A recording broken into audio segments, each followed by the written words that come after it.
All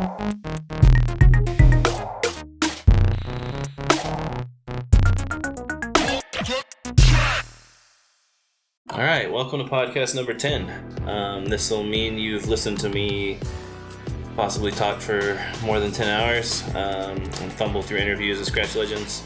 So thanks for putting up with me so far.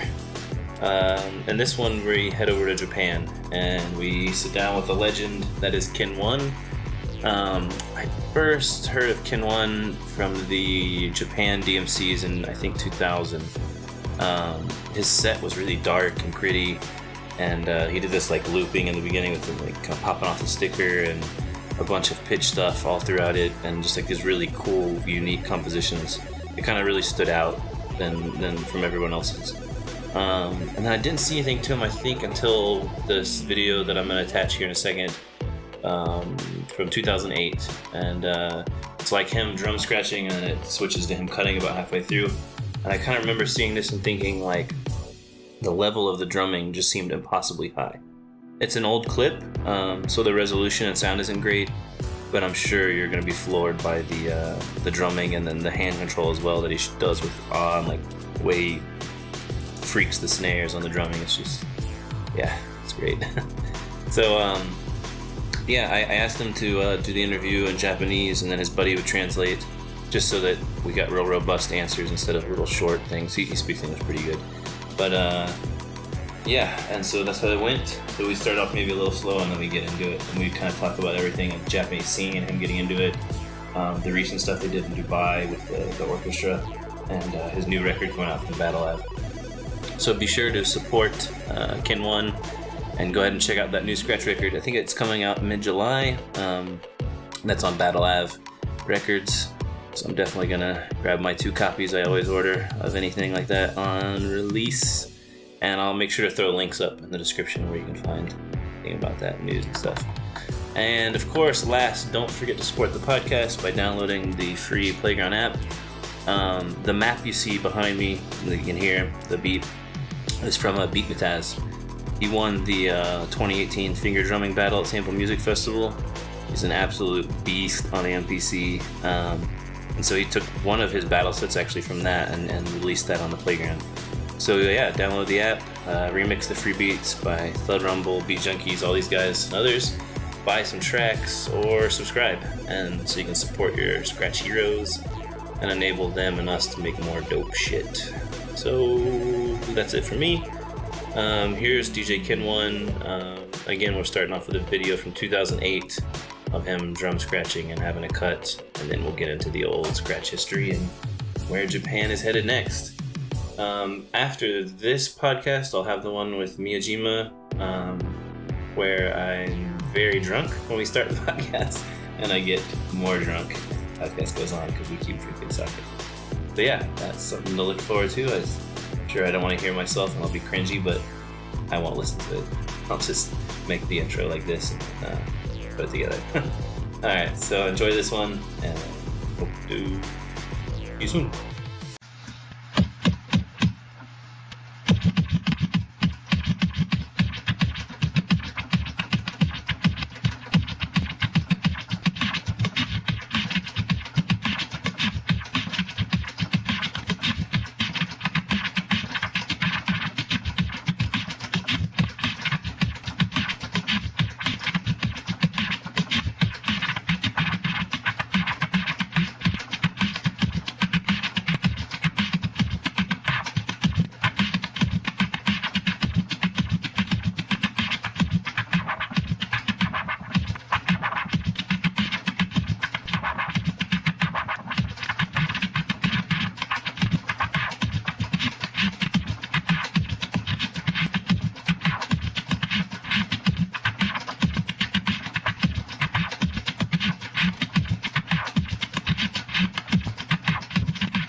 make a little Yay! walk-in video.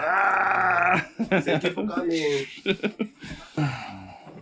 Right. So yeah, the so far the way I've been doing these is just trying to start with somebody like where they first thought of trying turntables or scratching, like how did they first get into it.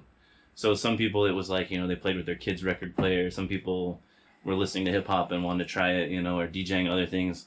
So I'm curious to know how he first came to turntables or how it started. どうやってスクラッチとかターンテーブルの音楽に出会ったか、始め出したか。ターンテーブルを買った？まあ音楽をやり出したきっかけ。音楽をやり出したきっかけ。14歳ぐらいからヒップホップ。そっか。Or you just talk to me. You don't worry about the camera. You don't need to stare at the camera or anything like that. Yeah, you just talk to me. Okay. And you can talk in Japanese to me. And then Can I 日本語yeah. で彼に言ってる感じを後で自分で。Okay. Can I talk to you Talk to however you Japanese? want. Japanese, English, whatever you like. Yeah. Really? Yeah. Maybe Japanese is ね。 Better. 日本語で Yeah, いい better. 日本語で OK。I'd rather have a long explanation and like your comfortable language than a short one in English. Yeah.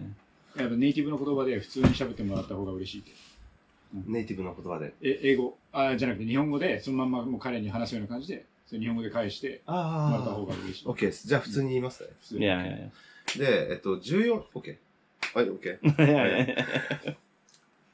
14歳ぐらいの時にヒップホップを聴き始めて、ターンテーブルを買ったのは17歳の時。で、その間に、そうだな、ミックステープ、DJ スピンバッドの Yeah, ステープ、スピンバッドミックステープを、聞いてびっくりして、そこからスクラッチにのめり込んだ。So then Spin Band mixtape, you probably heard it, was it like mid 90s or early 90s? Yeah, mid 90s, maybe 96 or 97. Yeah. I remember Spin Band mixtape. When I was high school student, Yeah. I had first. Oh shit! Yeah. What? So I noticed about the 4-track recorder MTR he used for recording. So many layer of scratch. Yeah, so it was dope. Yeah. So the Spin Band. So then how did you first, you're like, that sounds cool, I want to try it. Did you have a friend who had equipment, or did you buy equipment right away, or how did you first touch, turntable and mixer? 知り合いとかで DJ やってた人だからそこでやりだしたのか、それとももうすぐ機材買ってやりだしたのか。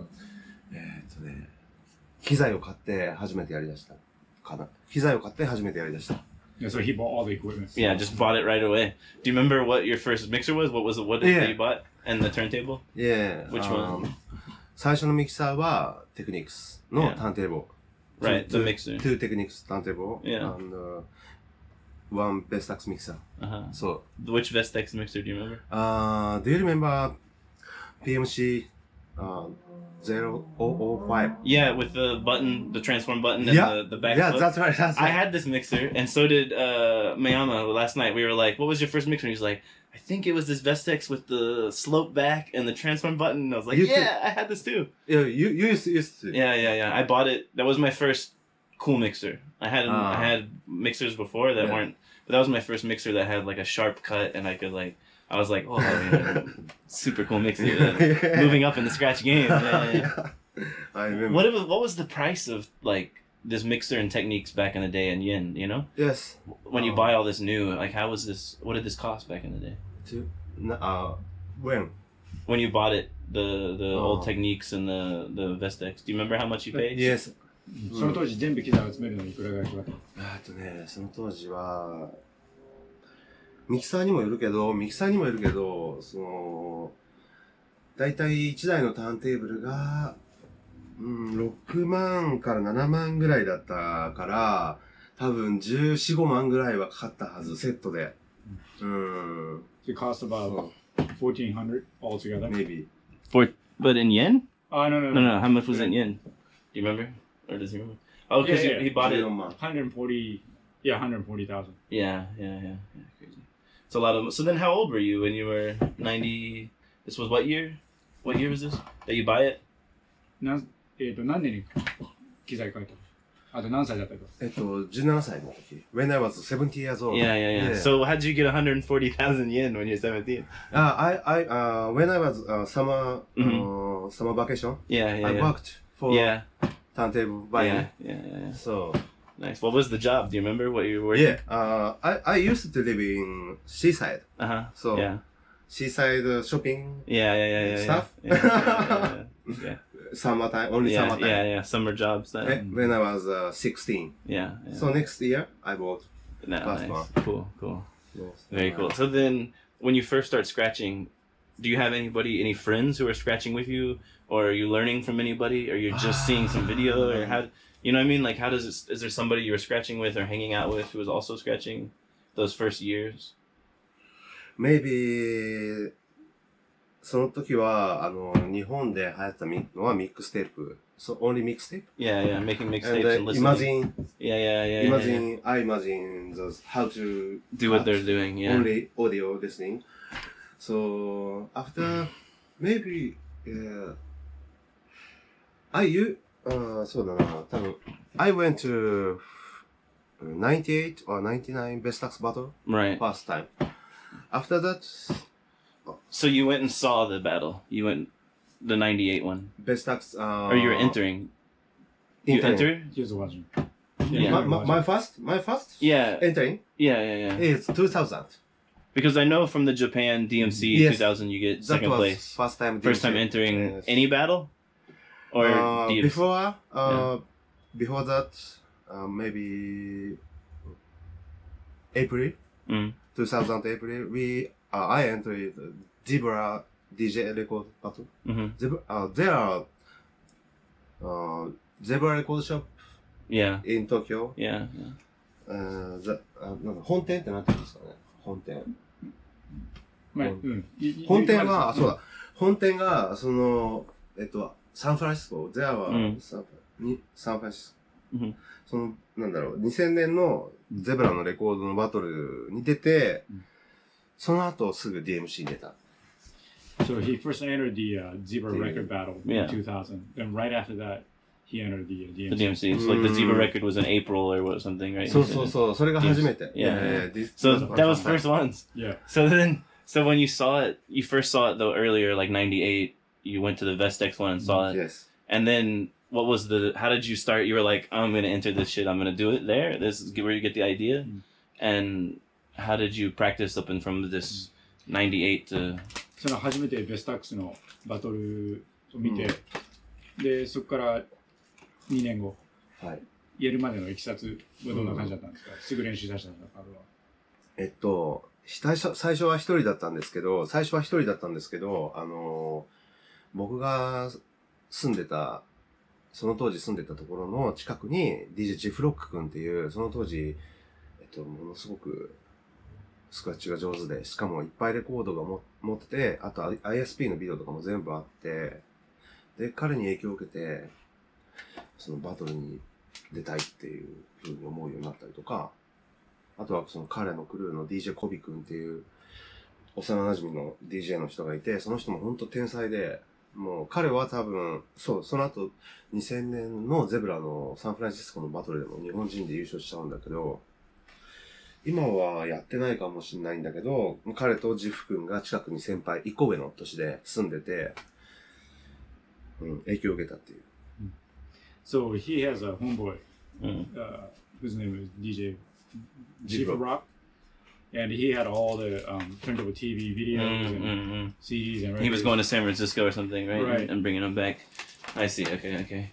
And this guy you were scratching with, this... he was really good. Yeah. So you start scratching with him 98, somewhere around this time? This when you meet this guy and start scratching together?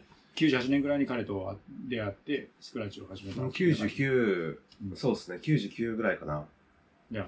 So maybe, 99. and then so you were learning a lot from him, or practicing a lot with him, and then building up to this entering the scratch battle. So I'm curious, before this April, the Zebra scratch battle, were you like very focused, like I'm going to do scratch battle, or was it more of a last minute thing you were just practicing in general?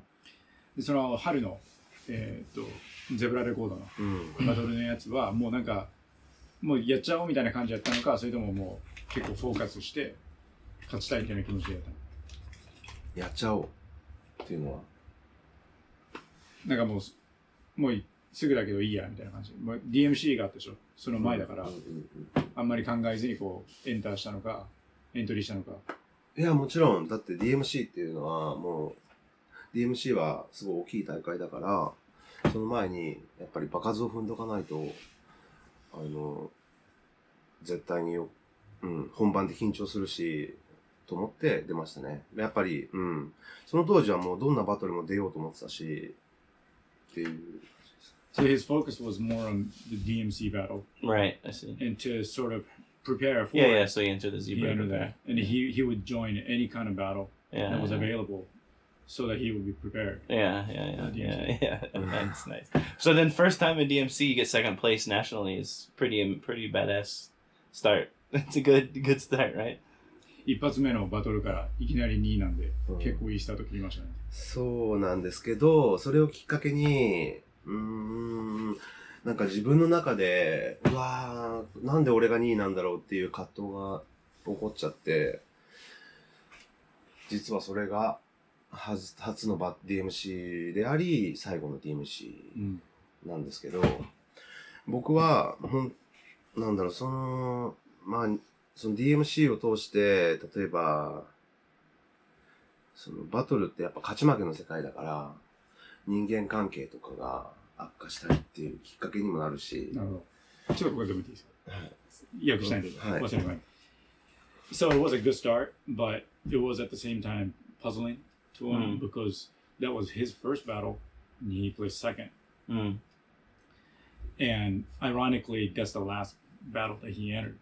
Yeah, because I was trying to look for all this battle stuff and I was like, I don't know how I knew about this, but I don't remember anything else. And I was thinking maybe I was missing something or looking. Yeah. And he also mentioned afterwards he realized there's a lot of politics and of course, whatnot involved. He's the first guy to enter and play second. So kind of put him in an awkward situation, I believe. そうっすね。だからそういうなんかそのバトルの世界のせいで人間関係が悪くなったりクルーを抜けたりっていうそういうのもありで、やっぱりなんか冷静に考えるとスクラッチがやりたいんだなっていうのは D スタイルズのアルバムを聴いて2002年に2年そっからスクラッチが So as he went through the experience, he realized there's a lot of political things, and like some people will have jealousy or animosity towards him, and start to realize, well, maybe that's not the direction. He found that the scratching is the direction he wants to go when he first heard D Styles album, Magoria. 2002. Yeah, I love that album. So his album changed my life. So so I focused on beat making, only scratching thing. That's when you made a switch. So it's interesting because a lot of people make the switch eventually. They get burnt out with battles or whatever. They just get tired of it and then they make the switch. But it is interesting to see it happen so early. So then you felt like you didn't deserve second place? Is that what you mean? Yeah, that's what he means. Yeah, right? That's what I gather from that. Like, yeah, I see. Yeah. That's an interesting, awkward position for sure. And then you have people, you worry that people are like, well, fuck him, he doesn't deserve. And then you're like, well, I didn't make the decision. I just entered, That's exactly it. Yeah. A lot of stress for nothing. Right. なんかすごいストレスだったんだろうね。いきなり一発目で2位で、他の人たちからするとなんでこいつかみたいな感じもあったんじゃないのか。その当時、嬉しかったけど、どっかで受け入れられない自分がいて。自分自身が。そう。なんか浮かれてた自分もあったかもしれないけど、なんか改めて違うなって思い始めたかな。2位じゃないだろうって。もっと他にかっこいい人がいて、改めて僕が審査員だった時に、見た時に、僕は2位じゃないなと思ったから。なるほど。So he was obviously happy. Right, second place. But at the same time, he didn't feel like he deserved it. He saw other DJs that were really, really good, very dope. So at that moment, he realized maybe this isn't the direction that he wanted to go. Yeah, it's interesting. So then you listen to Phantasmagoria, Yeah, and super inspiring, of course, everyone. I feel the same way. So good. And then what happens, like you start to practice musical stuff, beat making, more musical scratching, recording. So what are you doing right away? Like, cause you start working on songs right away, or? そう。で、その後、DMC の後に、パワー DJs。パワー DJs. That's right, you're working there, right? そうそうそう。Yeah, yeah. Maybe around 2001 or 2 or... Okay, yeah. そう。 And that's a big scene, obviously. There's everybody coming there. Yeah. So you start meeting all the Tokyo people, more Tokyo people, or is there people coming there also, like international people coming to Power DJs and hanging out? Yeah. So who was maybe the first, I don't know, US people who come visit? Oh, too many. Yeah. Maybe. でも一番最初は誰でしたか？一番最初、I see. 一番最初に来た、その、誰？アメリカのアーティスト。Or people from international turntablists, not necessarily American, but people coming from outside of Japan and visiting and... Maybe shortcut. Yeah. I think. Yeah. Maybe almost famous turntablists came. Right. Yeah. そう。ほとんど来てたから、大体あったかな、その時の有名人に僕接客した覚えが、その当時の有名なターンテーブリストに接客したっていう。So he was working at the Power DJ around 2001, 2002, and just about all the well-known DJs and turntablists to come through. 接客したというか、あった。He pretty much met them all, and he sort of, assisted them as a shop staff. Yeah. で、バトルブレイクスを僕が、ストーキオから、Right, the Stokyo. インポート、インポートして、売る役目をやってて、だから全部レビューとか書いて、その時こう、で、サンプルのレコードを全部置いて、で、オクタゴンみたいな机があって、そこでもうサンプル擦り放題っていう、そしたらもうみんな遊びに来るっていう最高の状態。So that's where the crazy record collection starts. Yeah, please look at Yeah, sure. This is in the way. Oh. But, sorry. No, this is my whatever. Look up. But yeah, he's got tons of, he's pulling out underwear now. Tons of records in here, over them there, and just like crazy samples of everything that you could think of. Yes. Yeah, it goes deep. Oh, sorry. No, you're okay, man. Don't worry about it. Oh, so that's But yeah, so the whole time, so you worked there for 2 or 3 years, you said? 何年ぐらい？多分5年ぐらい。5 years. 5 years. Oh, 5 years. Okay, yeah. And at this time, obviously, we talked about it a lot about Vestex, like being big in the scene and doing like their battles and their scratch jams and stuff like this.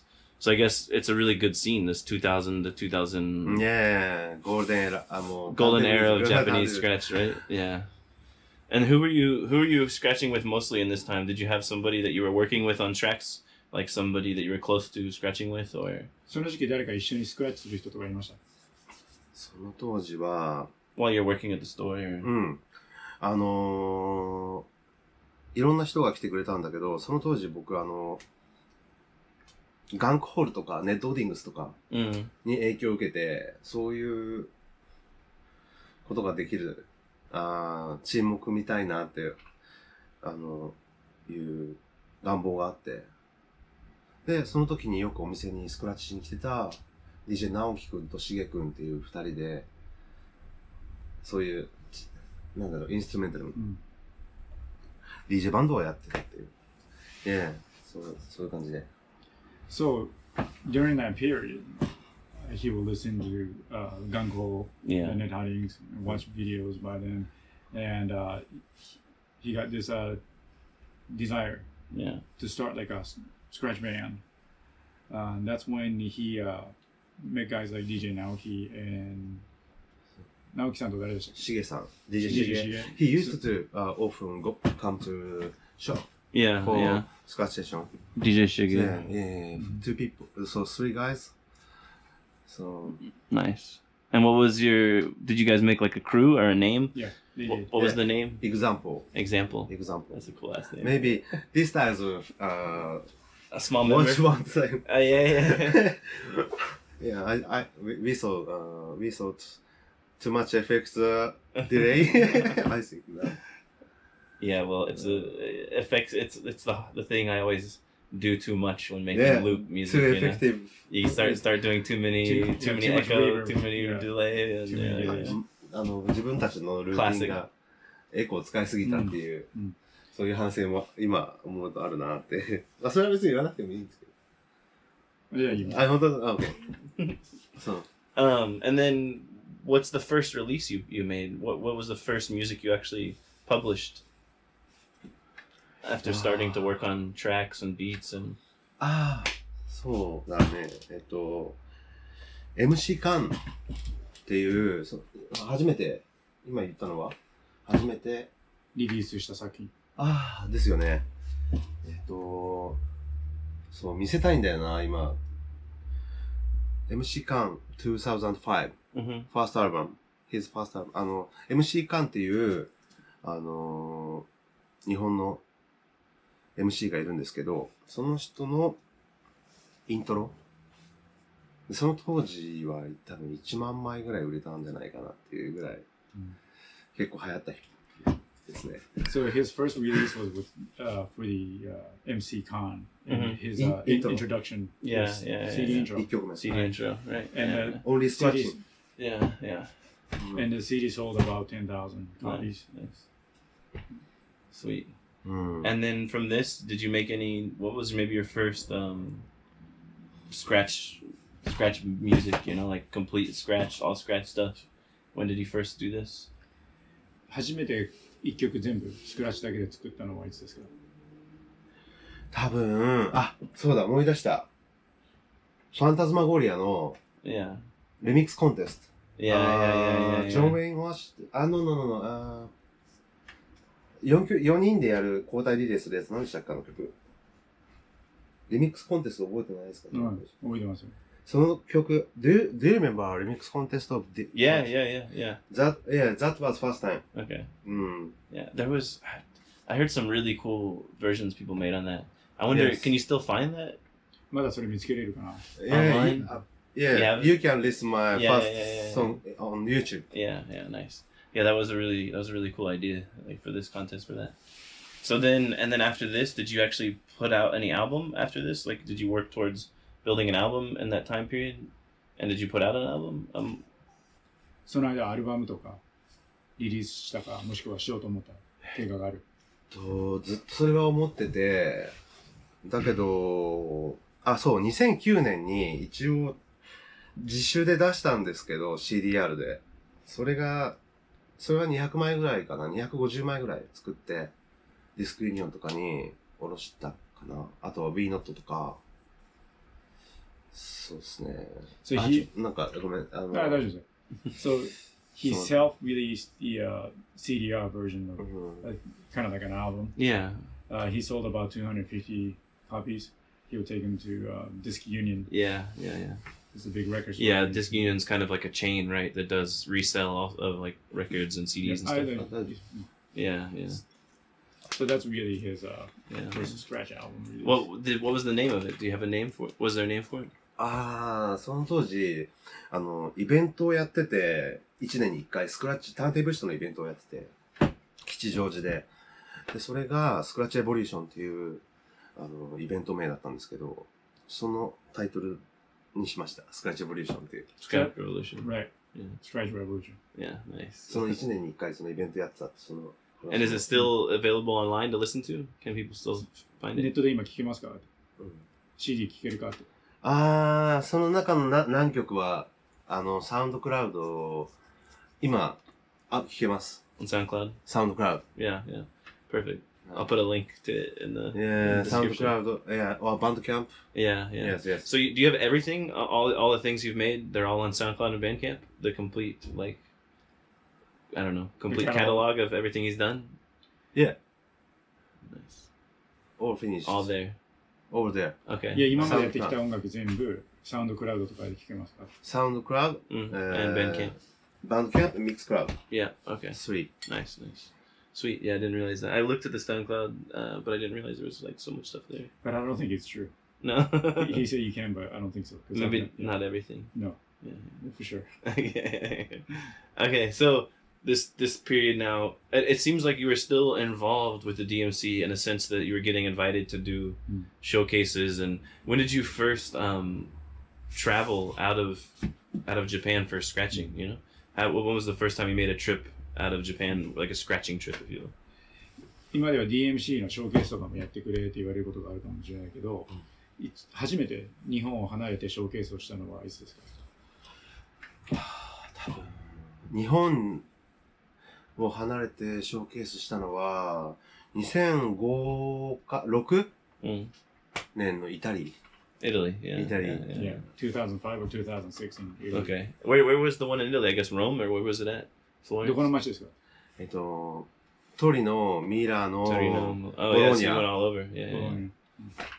Who did you hang out with out of the Italian scratchers? Who were you? Who were you meeting up with? エイリアンアーミーズと、エイリアンアーミーズ、DJ Yeah, 台 yeah, 湾、 yeah, yeah, yeah. and Schizo, Schizo. and DJ Graph, Uh-huh. and many scratchers because there were scratcher event, scratcher battle. Yeah, yeah. Called なんだっけ、ごめんなさいね、日本語で。その当時、グラフがパワー DJs のお客さんで来てたんだよね。で、グラフと一緒にスクラッチセッションして、じゃあちょっとイタリアで一緒にやろうよってなって呼んでくれた。なるほど。So when he was working at Power DJ, Graph came and visited. Yeah. And that's when the talk began. Nice. And then he brought you over to judge as well, like over there, or to judge some battles, or was he just doing some showcase and traveling and seeing? で、それイタリア行った時、なんかのバトルのジャッジとして行ったのか。そう。それのショーケースと、ジャッジ。Yeah. So both. Yeah, cool. Super fun. So that was the first trip that you made out of Japan. Yeah, please, go ahead. Do whatever you まあで need. も、閉めてもらってもいいんじゃない？本当？そっか。そうだね。Window was open. Yeah. Sorry. Okay. Nice, yeah. So how long were you in Italy for? どれぐらい How long was the trip? 多分1週間とか。One week. One week, yeah. Nice. So that must have been exciting too, to kind of meet up with all these other scratchers and see some new perspectives and stuff. いろ And んな this, DJ と相手よかったですね。Yeah, that's right. Good memory. yeah. So that's 2005 or 6. Which one was it? Yes. Sorry, it's Maybe 2006. around 2 months. Yeah. And then, what after this? Like, what were you doing in your personal scratching life during this time? And were you also working? Like, you're making only money from DJing, or how are you surviving between this period after the record store? そう。わかります。OK。そうだな。やっぱり DJ でターンテーブリストとして食べるまでは全然まだ。まあ今でもそうですけど、まあそれ恥ずかしいな、でも。まあそうね、そこからターンテーブリストでやっぱだけでは食べることはできないんで、いろいろ仕事を変えつつ、いろんな仕事試しましたけど。So he's kind of embarrassed to say, but it is hard to make a living as a scratch DJ. Yeah, of course. Yeah. So he's done many different jobs. Yeah, I see. Then on. Yeah. Yeah, because I mean, I think everybody that scratches knows, like, it's incredibly rare. I mean, how many people really make money from scratching? Like a couple. It's 5 or something. You know? Yep. It's not many. Yeah. No, not many. Yeah. But so I guess, you're working whatever jobs so that you can still spend time cutting, basically. So how much are you scratching, do you think? Like, are you still every day during this period, after you leave the record store, you're still scratching every day, you're still practicing every day? How much kind of time are you spending on it in your life, do you think? I don't know, maybe hours a day or month or whatever. Yeah. で、パワー DJ を出てからこういろんな仕事をしながら、1日にどれぐらいスクラッチをやるのが普通でした？そうなんだ。気分ですね。完全にやらない時もあるし、何かビデオを見て影響を受けて、やりたいって思う時もあるし、その時の気分による。だけど、なるべく、やっぱり自分の中では、昔メロディーのインタビューで読んだんだけど、やっぱり下手にならないように練習はしてるっていうのは知ってたから、やっぱそれは常に触っとかないと思って、常には下手にならないようにはしてました、僕も。So, spur of the moment, sometimes he'll watch a video, get really hyped. Yeah. So it's off and on. Because I picture the golden era is kind of towards the. Is this yours? And he's it's my phone? Yeah, it's sorry. That's okay. and at the same time, he remembered reading an article by DJ お Melody 疲れ様です。 mentioning how お疲れ様です。 if you ルクさん don't どう keep もどうも。ルクさん、後で keep 確認 on しても it, 大丈夫で you're す gonna。lose it. Yeah. So yeah. he すいま was せん、申し訳ないです。 Yeah, はい yeah.、すいません、失礼します。 Maybe I should. It's alright. Okay. It's fine. Yeah, so he was conscious of it. So Yeah. he'll get on the tables as much as he can. Right. Because also I was thinking like with timing the Vestex company ending, the places like the local meetups are getting less. It's kind of peaked and is the local scene. I mean, in Tokyo, from what talking to the other guys, and that's around that time that like 2006 or 2008 where things kind of started to go maybe a little down locally.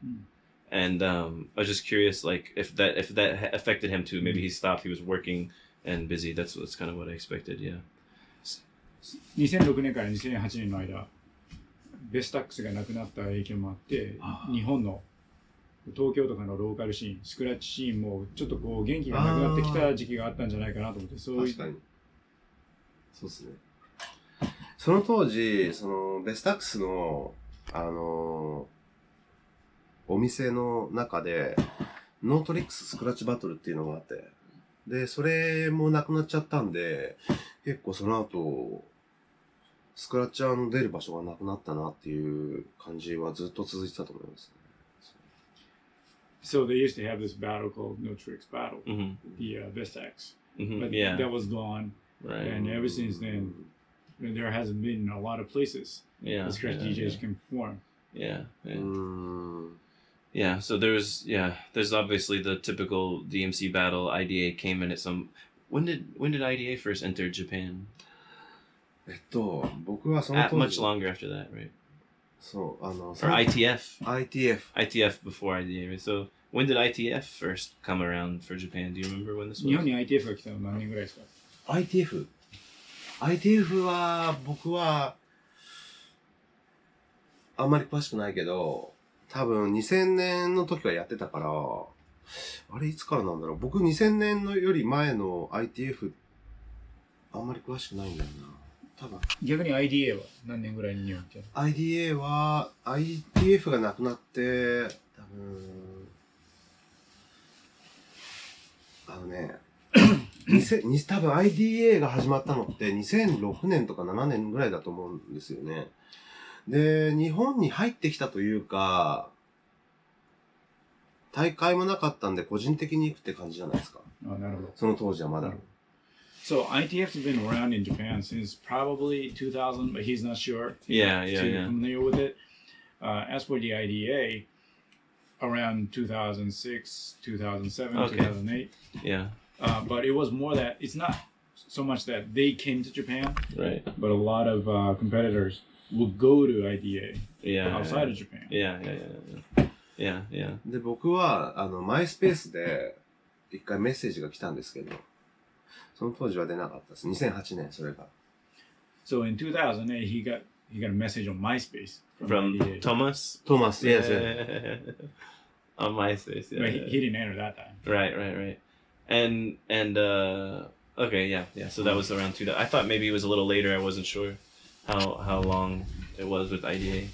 So okay, I'm trying to remember my time now. So around this time, it's starting to decline. You're busy working and trying to keep up with scratching.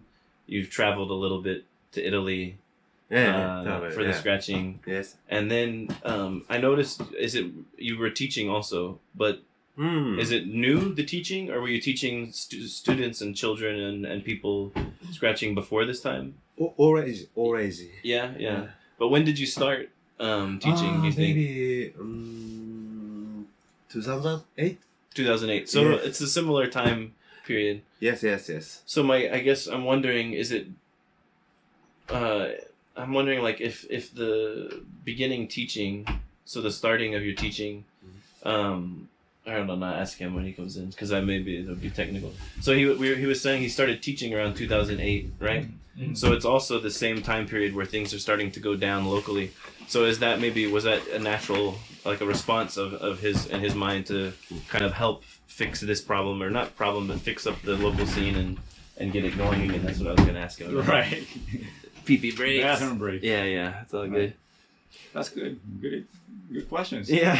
Because it seems like that's the time. I heard the same thing from Miyajima. Like Yeah. the same idea was like from all the guys. Like, okay, we start seeing the scene kind of not dying down a bit, and people have responses to that. Right. They change what they're doing, or I think it was sort of like a global thing. yeah, for sure. Say I didn't scratch much between 2007, 6 to 2008 or 9, and then I started again like really hard in 2010. It is so funny because I was the same way. Yeah. But 2006, I had already kind of left it.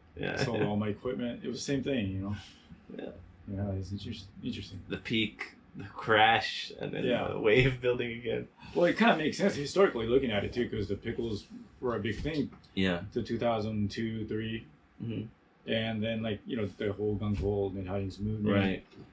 And it pretty much peaked. Yeah, for sure. I mean, how much more can you go after that? Yeah, I don't know. But now there's not many people putting out too much scratch music anymore. Right. So that hopefully will fill in again. Battles, there's plenty of battles, it seems. Yeah. So I'm going to go back to the question. Thank you for waiting. No problem. で、教え出したのが2008年ぐらいで、それってやっぱり2006年から2008年の間、スクラッチ文化が日本でも弾いてったリスポンスというか、普通の対応として出てきたものなんですか？普通の対応っていうのは？2008年から6年から8年の間、スクラッチをする場所も減ってきて、辞める人もどんどん増えてきて、行くとこがない。それに対抗するというか、普通の、対応、ナチュラルにそういうふうに教える方向に進んだんですか？そうね。やっぱり、なんだろう。ナチュラルに。実はパワー DJs の時にも、もうすでに、無料で1日、1ヶ月に1回教える日があったりとか、そういうのが、経験があったんで、自分でもできるなって自信があったんで、やってみようと。So while he was working at the Power DJs, he'll hold scratch sessions for free once a month. Yeah. So he had already built this confidence that I can teach. Yeah. So it was sort of a natural response to what was happening. Yeah, I see. And when you first started teaching, was it? You said it was all ages.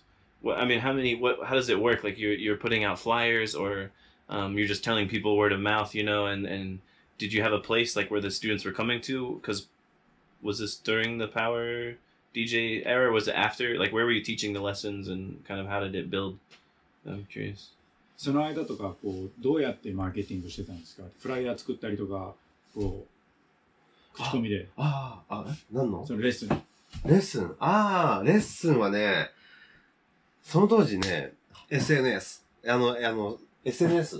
でミクシーっていうのがあったんで、自分でコミュニティ作って宣伝したりとか、結構口コミもあったと思いますね、多分。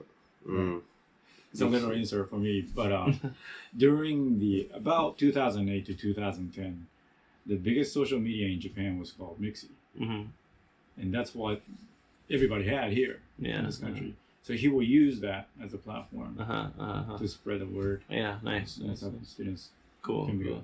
So then, what was like a typical week in terms of, or month in terms of teaching? Like, how many students would he have?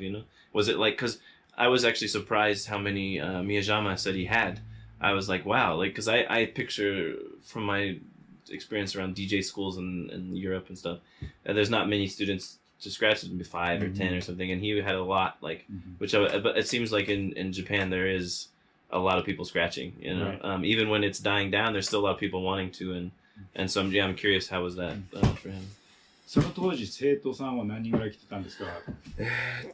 正確な数はわからないですけど、ちょうどその当時、仕事を辞めて、実はスクールだけじゃなくて、スポンサーでデノン DJ っていうのがついてくれたんです。なんでかっていうと、そのデノン DJ がスポンサーになってる、そのオンラインのスクラッチバトルで優勝することができて、初めて、第1回目の大会で。で、そこで誘ってもらえて、デノンの DJ の CDJ の、デモンストレーションを地方の楽器屋さんでやる。プラス、週末は教える。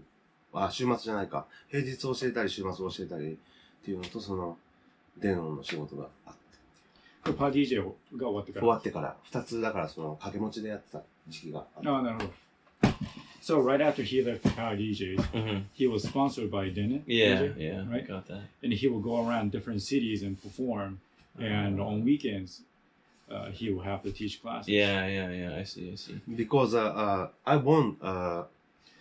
So then how he started was because he won the first Denon DJ battle. I see. That's how they became the sponsor. Okay. Online battle. Online battle. Yeah. So then wait, you went from, was there any battle in between? Because you stopped, you basically had the DMC second place, you completely stopped. And then the next battle was the Denon one?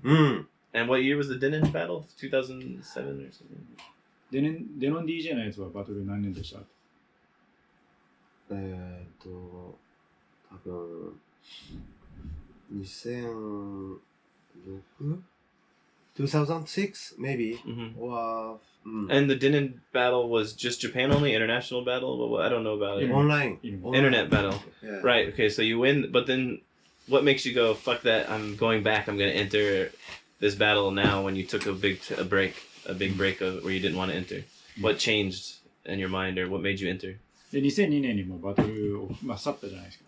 それから2006年にまたそこでやりだした。そのきっかけは何だったんですか？実は、その、スクラッチにフォーカスしたってさっき言ったんですけど、そこからやっぱり自信がつくまではそのぐらいかかったってことですね。バトルに出たいと思えるぐらいに上手くなるために。So, during that period, he just built confidence for himself. And as he gained his confidence, he started to think, okay, you know what, I want to get back into this battle. Yeah. I see. And it's a perfect way to, with an international online battle too, it's not so much effort to have to go somewhere, and you can take your time to prepare your set and really get it clean and record it over and over and over. Yeah. So it's a good way to go back into it. もちろんネットだとやり直しも効くし、そうですね。そう。Yeah, that makes sense. And then you get the sponsorship, and now you get to travel around. And were you traveling just around Japan, or you were going internationally for the Denon thing too, or were they traveling, moving him around, or? デノンは日本だけで、時々、その、ターンテーブリストの友達、海外のターンテーブリストの友達から呼んでもらったりっていうぐらいかなっていう。So for Denon DJ, he was only traveling domestically. Yeah. But his friends outside of Japan would call him up or ask him to come perform, hang out with him. Yeah, because I would always see your name on lots of flyers, like from different international type events. It seemed like you were doing a lot of showcases and a lot of traveling. So I guess maybe when is the time period you're traveling the most internationally after this? Like, is there a period where you were really like going everywhere and traveling around a lot? なぜそれ聞いたかっていうと、結構ケンワンさんの名前、いろんなフライヤーとかでも見るから、結構行ってるんだな。フライヤー？あれですよ。紙。イベントのフライヤー。昔行ったっていうその。はい。で、いつぐらいが一番こう海外に出たい感じがしますか？でも多分その当時は1年に1回行ければいいかなぐらいのペースだと思いますね。He thinks during that time, if he could leave the country once a year to perform, that was good enough. Yeah, definitely. So, okay, so then we get into 2010, 2012. What are you doing at this time of your life, this 2010, 2012 years? その間、2010年から2012年はどんな感じでしたか？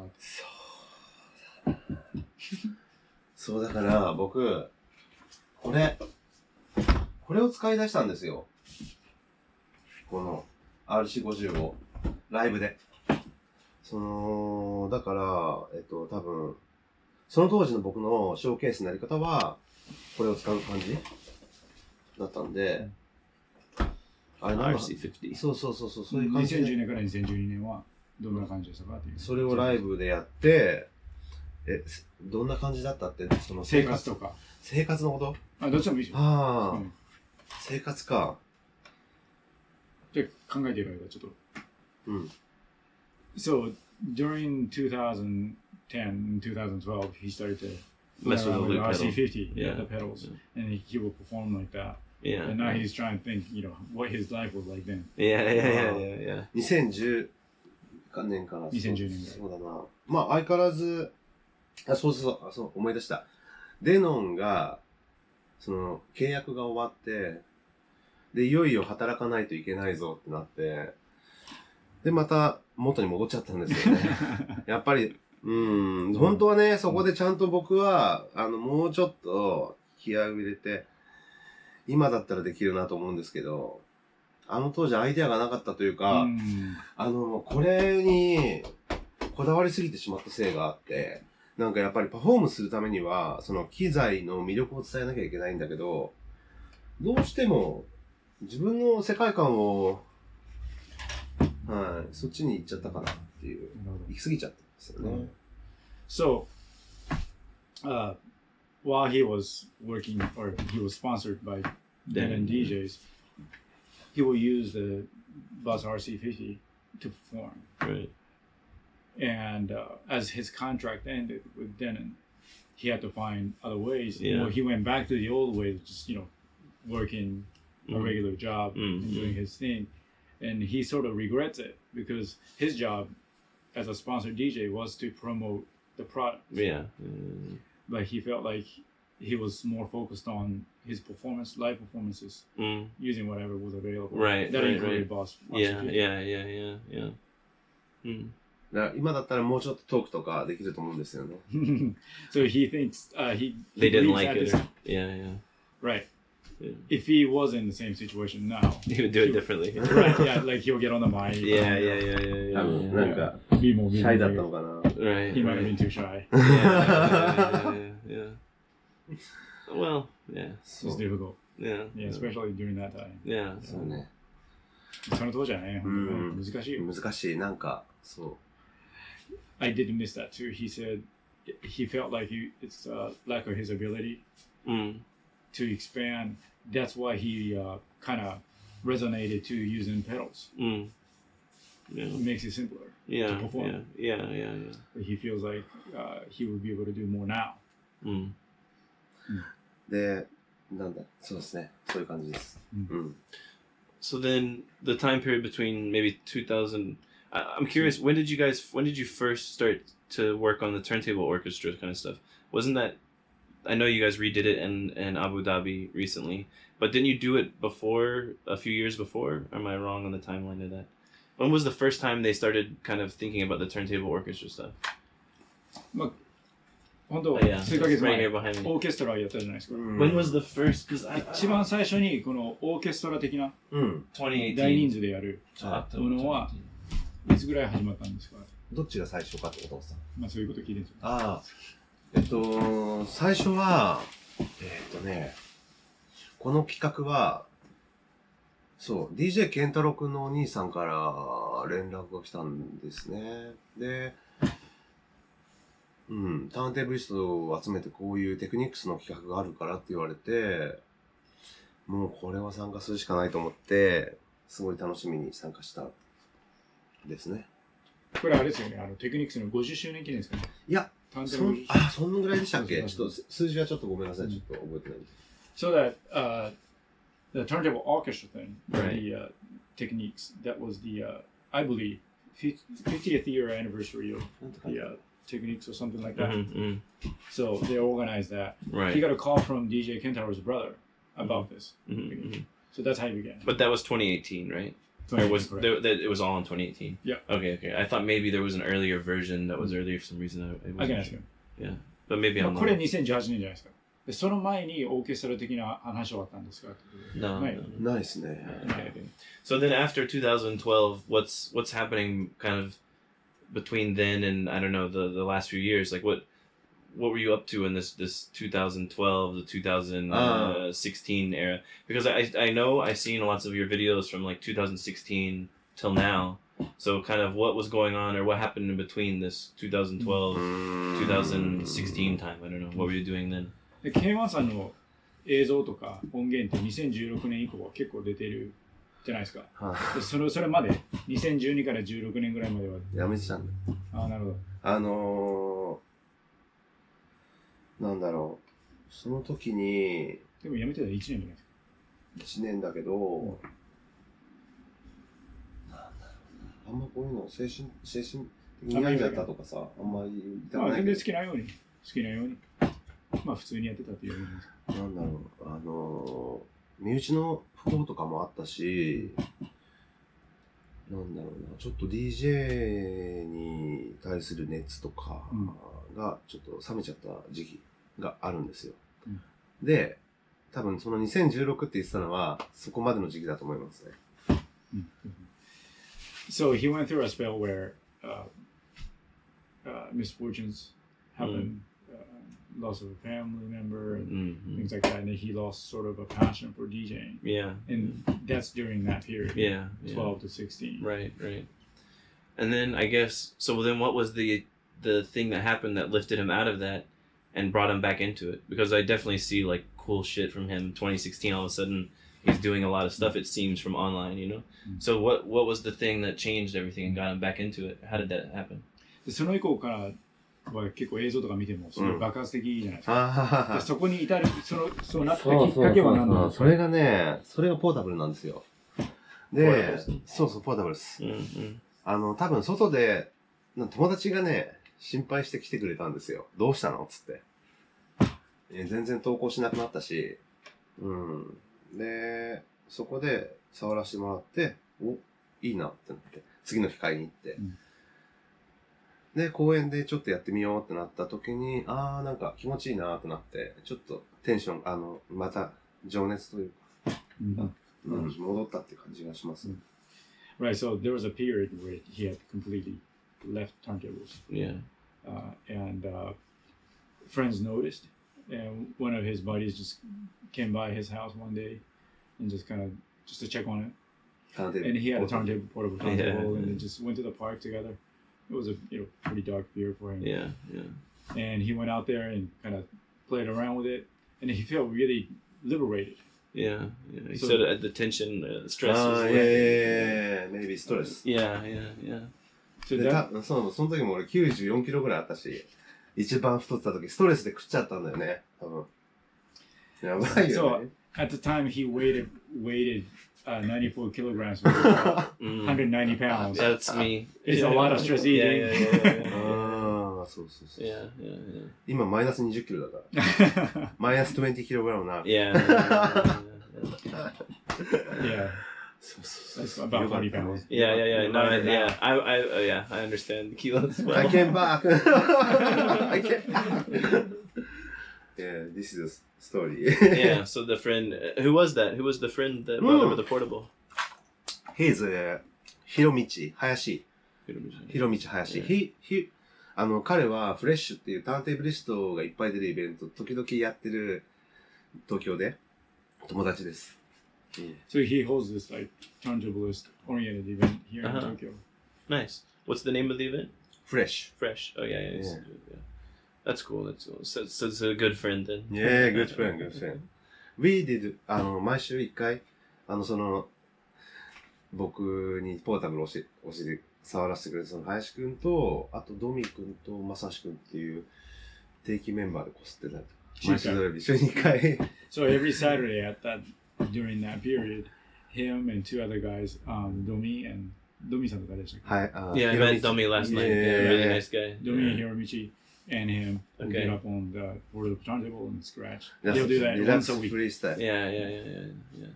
And at this time, I mean, we were talking about this earlier, but the first, I guess, fader for portables I saw was the Frisk fader. And I ordered them online when they first made a Japanese website. And so I think that was 2015 or 14. Because I was definitely living in Europe and I bought one for a friend in the US for his birthday. But I think maybe it's 2014. So when was this 2016? was the portable scene just exploding in Japan also? Because like it was in a lot of places, I think a little later, 2017, but was there a lot of portable scratch meetups going on in general in this area? Or? エリックもあんまりしっかりは覚えてないんだけど、確かに2014年から15年の間、フリスクフェーダーとかがすごい流行って、その時彼ヨーロッパに住んでたけど、アメリカの友達にその日本のフリスクフェーダーのサイトを見てオーダーしてあげてたりしたのを覚えてるらしいんです。だからその当時日本でもポータブルリズムは結構爆発的に人気になってきてたんですかっていうこと言ってるけど。なんだっけな。なんだろう。あれ多分ね、最初は、あんま覚えてないな。ポータブルにくっつけてましたっけあれ、流行った時って。一番最初そうですよ。まあ、上に乗っける人もいるし、横に置いたり。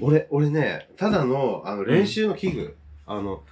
そう、なんかね、あれね、実は中身が安いパイオニアのサブウェイダーですよね。で、キーホルダーみたいになってたから、ただの、こう、練習する器具として使ってました、その時。So for him, when he got a hold of Frisk Fader, he wasn't really using it as a fader. He had his keychain. Right. That same with me. Yeah. It wasn't a very good fader. Yeah. So, and he's not really sure about the turntable portable movement here in Japan. Yeah. If I could add anything to it, I'm not sure if it's really caught on as well as it has in other parts of the world. Yeah. One, Japan is very strict when it comes to performing or playing music in public. Yeah, I noticed I don't see. It's a very quiet country. I don't see people do it. Yeah. I don't see it happening in general. Yeah, interesting. Yeah, I didn't think about that. Yeah. Very quiet country. Super clean. But no trash cans anyway. 日本だと、まあ LA だったりとかヨーロッパみたいに爆発的にポータブルリズムまだ人気にはなってないかな。確かにね。もともとスクラッチャーの人口も少ないから、もう完全に行き渡った感はありますよね。He feels as though there are not too many scratch DJs here in Japan, and it's already been tapped into the whole culture.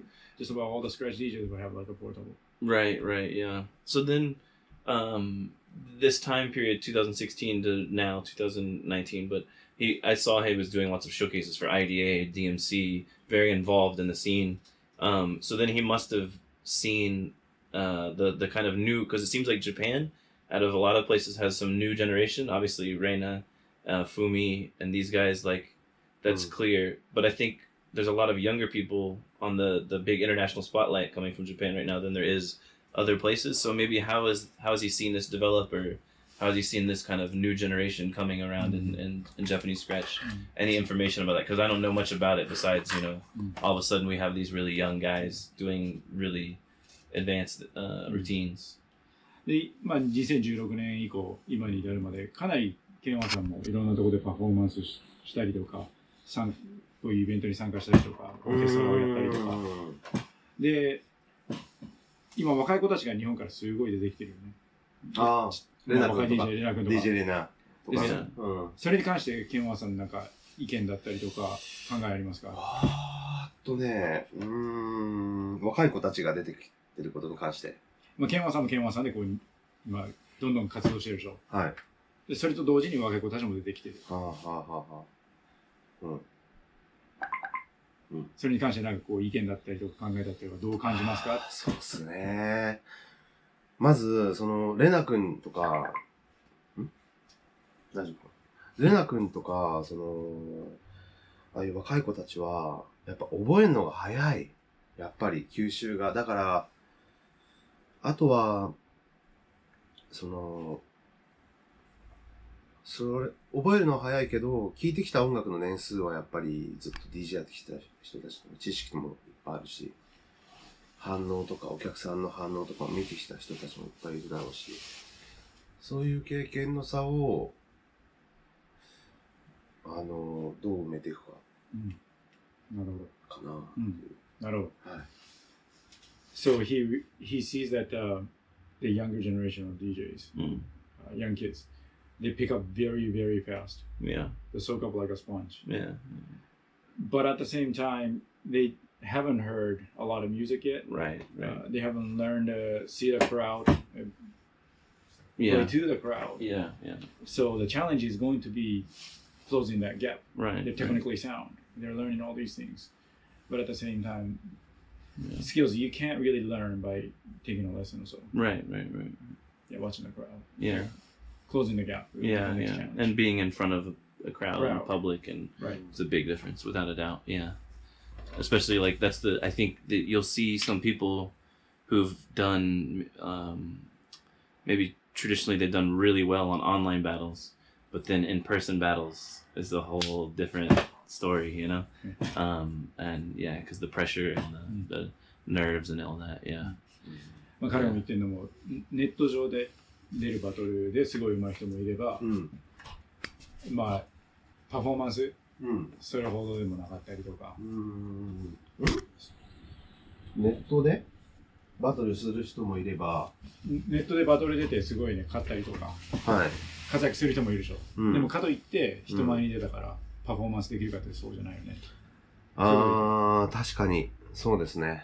だからそれはある。So on that idea too, from my perspective, I know of his musical scratching stuff, recordings, and then I know of his like performance sets, 15-minute sets, 10-minute sets.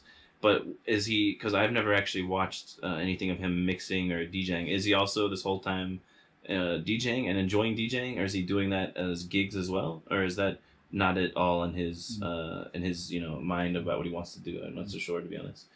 まあそれに関連してパフォーマンスだったりとかスクラッチ系のものはよくケンヤマさんやってるじゃないですか。はい。他の面での DJ、例えば普通にプレイするとか、そういうのは今やってますか？ね、実はこれをね長年やって気づいたことはお客さんの目線から見えないでしょ。これって。だからいくらスクラッチで曲を作ってたとしても。過程を見せられても、どうなってんので終わっちゃうってことを、それはね、あんまり良くないなっていうのは長年使ってて分かったんですよね。だからそこから使うのをちょっと抑えて、また戻ったんですよね、初期のミックススタイルに、最近は。As of late, he's going back to mixing. One thing he learned from using both RC50 was that he'll build layers and layers, and he'll create something, but it's hard to see music from the audience's perspective. Right. It's from his perspective. Yeah. And so to go back to the roots, he's starting to do more mixing now. Interesting. And have you thought about? It's almost like what you mentioned earlier, the closing the gap, so like the just scratch or the just mix. Like, have you thought about kind of, because it seems like 3-style is a clear kind of version of filling the gap. You have the guys that are very technical and then doing the really like strong club mixing and the different styles and stuff. Has he thought about, I don't know, entering this or going for this style, or is this something he's working towards or even thinking about? Actually, can I go? Yeah, of course, man. Yeah. Another bathroom break. Yeah. But yeah, so we were talking about the idea of filling the gap, of combining the scratching with the mixing, because obviously to make money, there's no money in being a scratch DJ, right? So to make money, you need to DJ in the modern, for sure. But about filling the gap, does he feel like that's something he would like to get into, start entering these 3-style type things or being involved with that style? Is that something that he's working towards or thinking about? Yeah. そういうスクラッチだけだったりとかミックスだけっていう文化だったんだけど、今こうミックスしつつあって、ケンヤマさんもスクラッチをやりながらこうミックスに戻ってったりとか、その流れもあって3スタイル、レッドブルとかのバトルも結構人気になってきてるじゃないですか。そんな感じのイベントだったりとか、バトル、ケンヤマさんは考えたことありますか？バランスの取れたものね。スクラッチとミックス。はい、僕実は出たいんですよ。めちゃくちゃ出たいんだけど、でも出たい、めちゃくちゃ出たい。そんな、ごめん、ちょっとなしで。ちょっと待って。バトルはね、やっぱりね、でも、なんだろうな、勝ち負けの世界は嫌なんだけど、ああいうなんだろうな。だからその15分の世界観っていうのは、そう興味があって、挑んでみたいって気持ちはあるんですよ。でも、教えてるんですよ。レッドブルの、生徒さん。今ファイナル頑張ろうと、出ようとしてる。その人、もう邪魔になるようなことはしたくないし。So to be honest, he wants to enter. Yeah. He is attracted to the whole worldview of 15 minutes set. Right. But at the same time, he has students. Yeah. That are wanting to enter. But it's like that, so he don't want of interest. Right. Yeah. He doesn't want to overstep the boundary. That's interesting. Okay. Yeah. And about the students, like I see in the videos he posts of like he has some pretty young guys, and they were doing some cool stuff. Like, what's I don't know, like how many people is he teaching right now, and what's the age ranges like that he's teaching at the moment? 生徒さんのビデオとかも見たことあるんですけど、今何歳ぐらいの子たちで何人ぐらい生徒さんいますか？下は8歳から、上は多分僕ぐらい、多分40歳ぐらいの人もいると思うんですけど。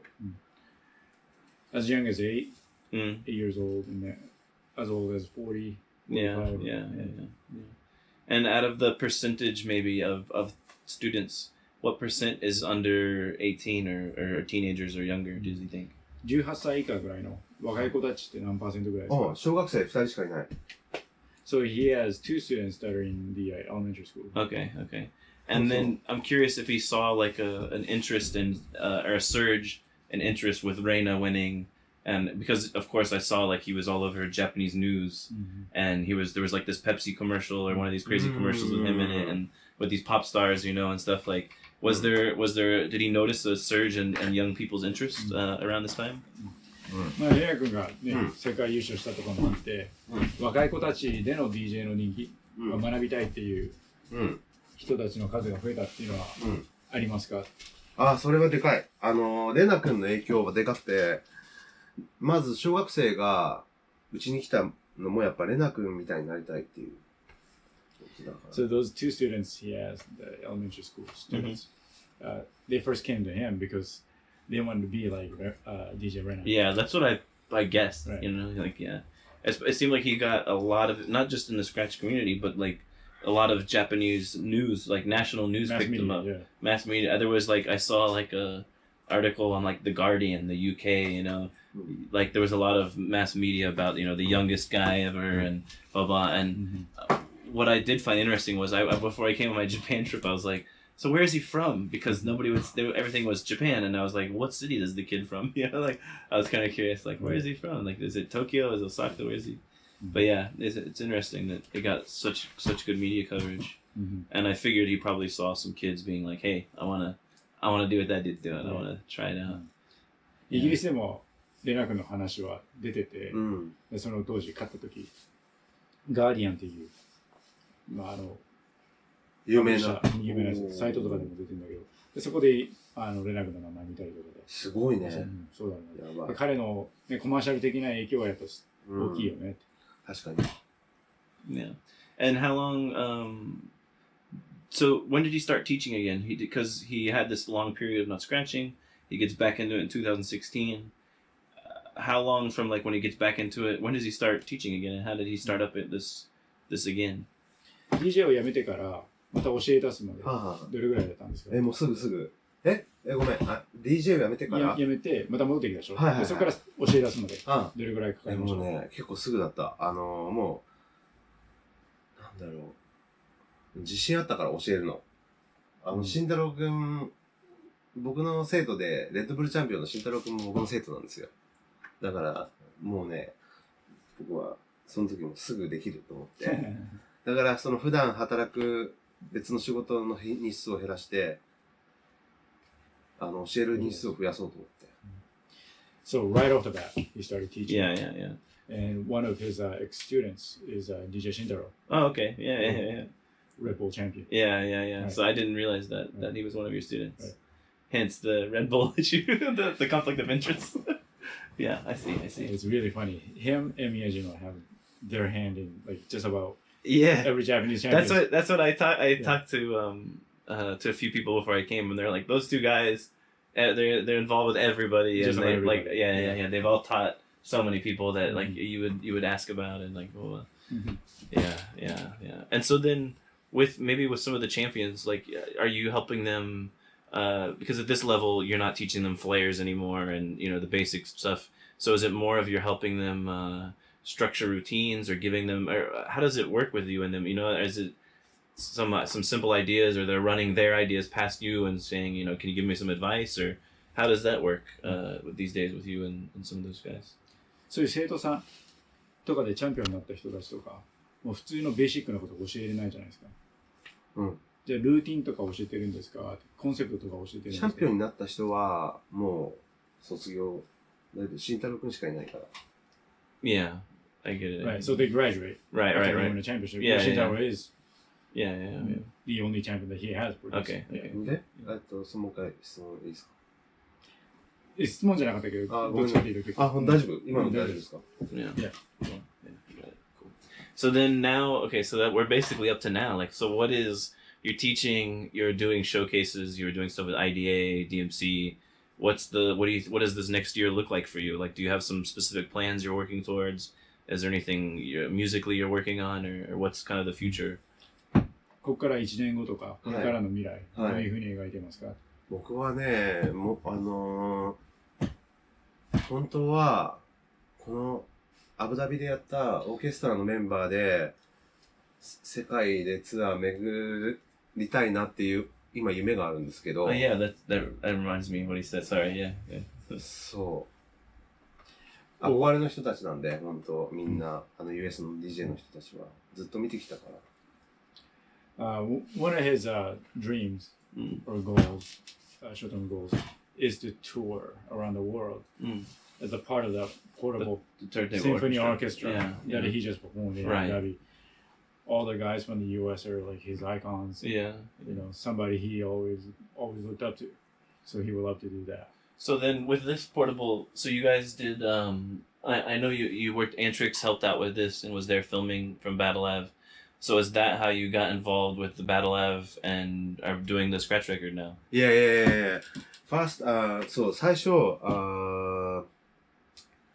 D スタイルズが2017年に来た時に、That was the 7インチのバトブレこういうの作ろうって言ってくれて、D スタイルズ K1 で、スプリットの版を作ろうとしてたんだけど、その話をもらって僕いっぱいアカペラ集めて、で、去年、一回ちょっと、もし、なくなったんですよ、その話がね。D スタイルズにあんま、失礼ないように言いたいんですけど、そう、で、もし出したかったら D スタイルズが出していいよって言ってくれたから、じゃあせっかく貯めたしアカペラの、じゃあ12日で出したいなと思ってて、で、これがあったんで、オーナーの、バトルアベニューのオーナーに会えたんで、自分の、こういうの作りたいんだけどって渡して、じゃあやろうよってなった。It's so funny because I was there for the whole thing. Yeah. Dave came to D-Styles. Yeah. Came to Japan in 2017. And at that show where he performed. Yeah. There was a talk. Hey, let's produce a 7-inch record. One side came one, the other side D-Styles. Yeah. So they have been working on it, but it came to a halt. But then he got an okay from D-Styles to press it maybe somewhere else. Yeah. Then the Turntable Symphony Orchestra thing happened, and he met that better. And got busy with this. Right. So they went on. They went on to produce this thing. Yeah. そう、最終的には、やっぱり、ずっと使っていけるものがいいんで、それだと12インチの方がいいし、すごい、いいチャンスを D スタイルズもらったと思ってて、これは、本当に、会える人。Yeah, he's told me this personally too. But he want to produce something that's going to be used for a long time. And he believed that 12-inch was the way to go. Just more space and Right. And he's very fortunate that D-Styles was gracious to give him an opportunity to meet other DJs and Battle Avenue guys. Right. To make the connection for him. Nice. And then so the Turntable Orchestra, you get the call from Kantaro's brother. Is that what he said? And the harmonics. For the harmonic. Yeah, and then so there was 20. How many people were in it? 30. Oh, 30. Sorry. Mm-hmm. So 30 people. And who was the person who was organizing it all and creating it all? Because that's what I'm curious about. Like, I know Antrix has the videos coming out and stuff, but I saw the basic stuff. But like, who was the mastermind behind this and bugging everybody and getting everyone together? 彼の質問はこのフィルハーモニクスの方、テクニクスの方は誰がオーガナイズして、誰がオーケストレートして、誰が中心となって動いたんですか？それがね、僕すでに誘われた時にはもう音ができてたんで、誰が作ったとかそういう情報は聞いてないんでわかんないんですけど、多分健太郎くんとか三ツ田ビーツさんとか、その辺がまあ仙台じゃないですか、同じね、地元一緒なんですよね。で仲いいんですけど、健太郎くんとか三ツ田ビーツさん。多分でもね、確認したわけじゃないんでわかんないです。多分そうかもしれないですよ。はい。He's not sure. Yeah. But he feels as though maybe DJ Kentaro was Mr. Beats, the beat maker for the Meets the Beats. Right. Meets the Beats. Meets the Beats, maybe. Yeah. And then how did the process work to create this? Like somebody gave you, here's your part, and everybody was given individual parts, and like were you given a digital file and you were using Serato or something or Tractor, or how did it work for this? Are they made dub plate? He wants to take a break real quick. Yeah. And I hate to do this to you, but I know the answer to that. It's really funny because as I'm doing this, right? Yeah. You're like, I already know the answer. Yeah, and at the same time, like I can tell he wants to say certain things, but like doesn't want to step on people's toes. Yeah, of course. Right. So the way it happened with this thing was very cool. Everybody had a part. They had like sheets or music. Yeah. Like what sample to use. Because they are using the first record ever pressed, right? Right. They're remaking that. Right. So everybody had assignments, and they will do it. Yeah, I see here. I guess you guys can probably see. But we got DJ Swamp 01, DJ Dune, Hiroshi, Yone, Sarasa, all the guys, Yasa, Gentaro, Switch is there. So kind of their parts. Orchestra 1, 2, 3, Fumi. Yeah, cool. So it seems like, I mean, we have obviously a few Americans in there and like a few international guys, but it's mostly a Japanese crew, right? And I mean, it's how many people? 30 people and one, sorry, just quickly count. 1, 2, 3, 4 non-Japanese guys, right? And everybody else is Japanese. So it's actually, I mean, it's pretty impressive that you have a list this long of really good scratchers in Japan that are still scratching right now, you know? Like, there's a lot of people, it seems like. これ30人の中で US 代表は4人ぐらいじゃないですか。なので、その他全部は日本人 DJ だけど、こんなに数多くのレベルの高い DJs が日本から集まってるっていうのはすごい。ね。Yeah.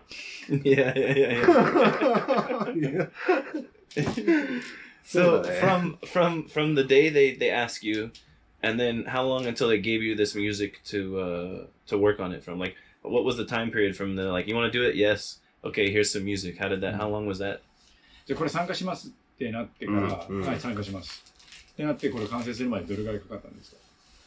もうね、音はできてたからメールが初めて やろうって言われた時点で確かだからもうあとはパート分けされてやるだけ3日間その練習が缶詰で。Right. So the final product, what it should sound like, was already there. Right. Yeah, because it's breaking it up, right? The old recording, basically. That's exactly it. Yeah. And they'll get the parts like this. Yeah. What you saw. So they were crammed into this hotel space for 3 days. And that's all they did. So they didn't get the music before they met up to rehearse it, basically, to try it together, right? なので、みんなと出会う一緒になる前までは全然リハースできることなんてなかった。ああ、そう。Right, right. だけど、デジタルで、デジタルでデータをもらってたから、自分の、なんだろうな、シミュレーションができる状態にもあったっすよ。これは、当日渡されたけど、シミュレーションができる状態にあったと思います、確か。This record was given to him the day of. Yeah. But he had already heard the final product. Right, yeah, because the digital format. recording existed. So he could kind of play in his mind. Okay, this is the part that I will play.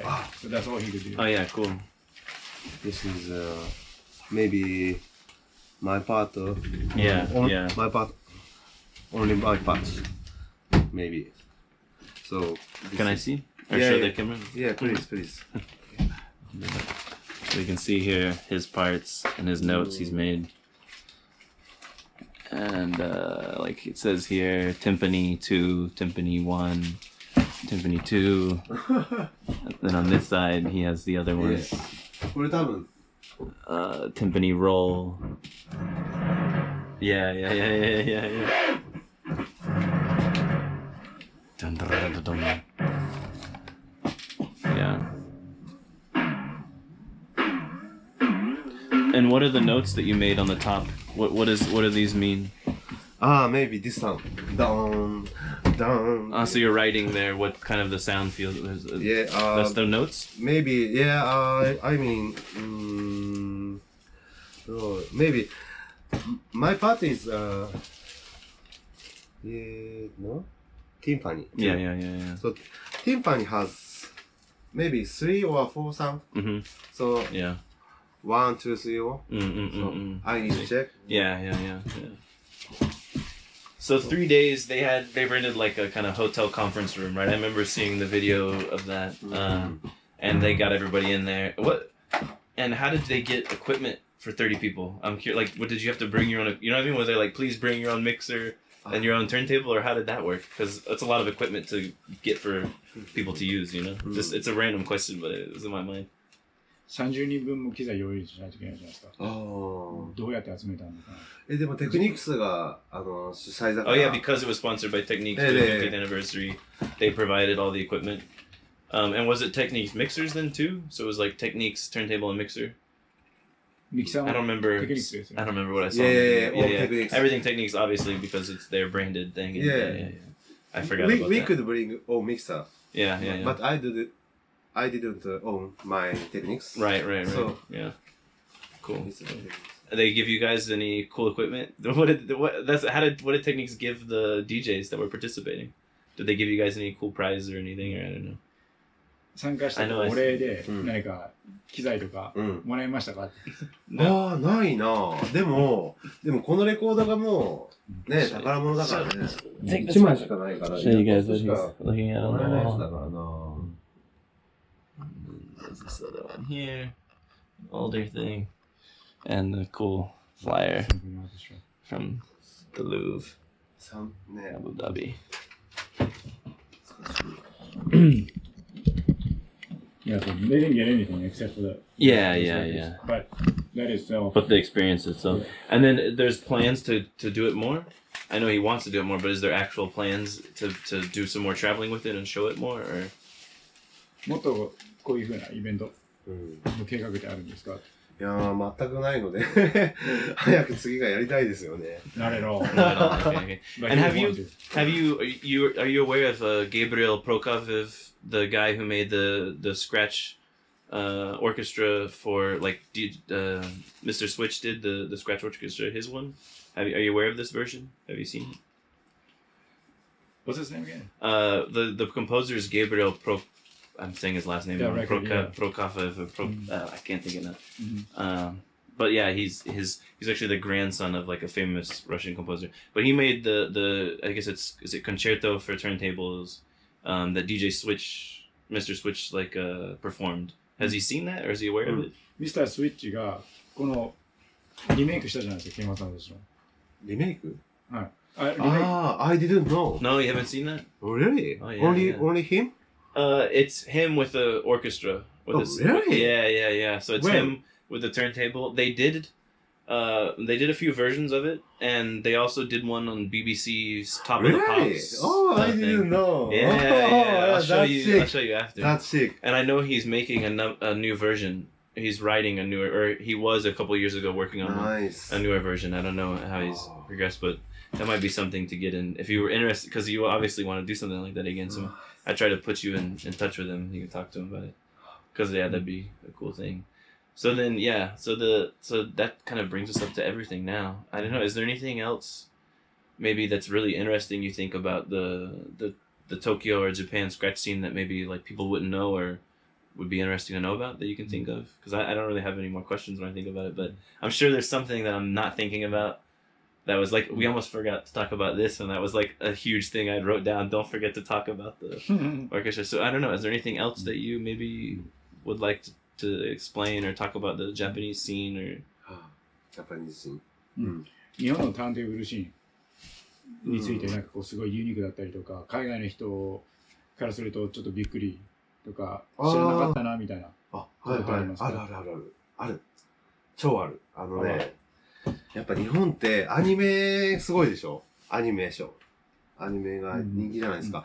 で、アニメの歌とかもやっぱりアニソンの DJ とかもすごい人気があって、だからなんだろうな、バトル DJ ってヒップホップってイメージあるじゃないですか。それがね、いろんなジャンル、アニソンの人が出たりとか、バトルに。結構面白い。So, the anime scene is obviously a huge thing here. Yeah, giant. Right. And here in Japan, there are DJs spinning what we call anison. Yeah. Anime song. Yeah. Right. And DJs like that would enter DJ battles. Right. So there is that too. It's not the typical hip hop. Well, that's what I was gonna ask. So there's, I apologize because I can't remember his name right now, but there was the DMC sets that was a very interesting thing to see the international reaction, because you had some people being like, "What the hell is that music?" But then all the guys I know who are like, really into scratching, they were like, "He's doing crazy shit." If you ignore what it's the sound of the style of the music and you look at what he's actually doing, it's like really amazing, really dope, really different. But it definitely like the international response, people were like, "What the hell?" Like the style of music and stuff. So yeah, that's an interesting thing that I didn't really understand myself, like where it was coming from, and if there was like a scene or some people that were specific innovators or kind of pushing that style. Who are these people and where does it come from? Kind of, yeah. 彼もバトルとかで見たことあって、数年前の DJ とかでこう普通のヒップホップファンとか今までの DJ バトルシーンに慣れてる人たちだと何かけてんのみたいな、バトルの時に何やってんのみたいな DJ とかがバトル出たりとかで、それすごいびっくりした。インターナショナルの世界からすると日本の DJ がやってるかけてる音源、そのバトルでかけてるネタとかがすごいびっくりする。確かいたじゃないですか。2年ぐらい前にいたでしょ。なんかすんごいDMC かなんか買った子で、こんな音源でいじってんだみたいな。オンラインの方ですよ。黒い服の人。すごいね。でやっぱなんかその音源はちょっとこうぶっ放れてるけどテクニックはすごかったりとか。そう。だから音楽的バックグラウンドがやっぱりちょっと違うのがバトルシーンにも影響してるかなっていう気がしますね。Yeah, I'm trying to think who. Sorry, go ahead. We don't know. Yeah. But yeah, he agrees. So you see all these DJs with different music background. Yeah. Coming together to this battle scene. Yeah. So that's new. Yeah. And it seems like it was younger guys as well that were. So I guess. 大体若い子たち。Yeah, so that's good. So it does seem like maybe Japan scratch scene is on a bit of an upswing in the last 3 years, right? It's maybe it's working back up again to a new crest. It definitely seems like there's a good future for a Japanese scratch scene. All the battles are here. There's lots of young people. People are teaching. Tons of teaching going on. So yeah, seems like a really good outlook for the future of Japan scratch. 結構日本のスクラッチ文化とかカルチャーからすると、結構いい感じに来てるんじゃないか。若い子たちが出てきてたりとか、そういうふうな違う音楽のバックグラウンドを持った人たちが集まってきてて、いい方向に行ってるんじゃないか。ただ、あまりにもターンテーブリストとして生活できる人が少なすぎるから、もう僕も含め、それだけで生活していく、ように、例えば、なんだろうな、学校でターンテーブリズムというか、このスクラッチの授業が1時間だけあるとか、まあ、イギリスでやったっぽいですけど、もうそういうシーンになってくれればいいなって思います。He feels as though there is not enough scratch DJs being able to make ends meet. Yeah, for sure. Music. So he would like to see turntablism being taught in schools maybe once. Yeah. I don't know. UK. 1 hour every Have you seen? Yeah, I was gonna say you've seen how they. UK. Yeah, the turntable training wax guys. They set this up. Rough. Yeah. So he would love to see that. And Simon. Shout out to Simon, he was the one I think doing the kind of technical part, dealing with all the school boards and the government to make something like that. Yeah. So you're thinking of trying to do something like that here in Tokyo. Have you thought about how to push that?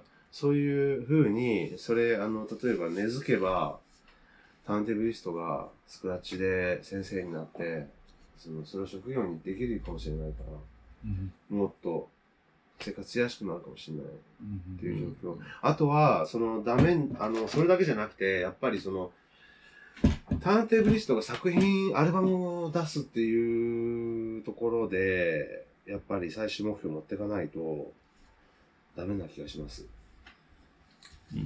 So he hopes that there will be positions in schools and places where you can teach scratching. Yeah. And that'll stabilize their lives. Yeah. But at the same time, the focal point should be releasing scratch music. Yeah.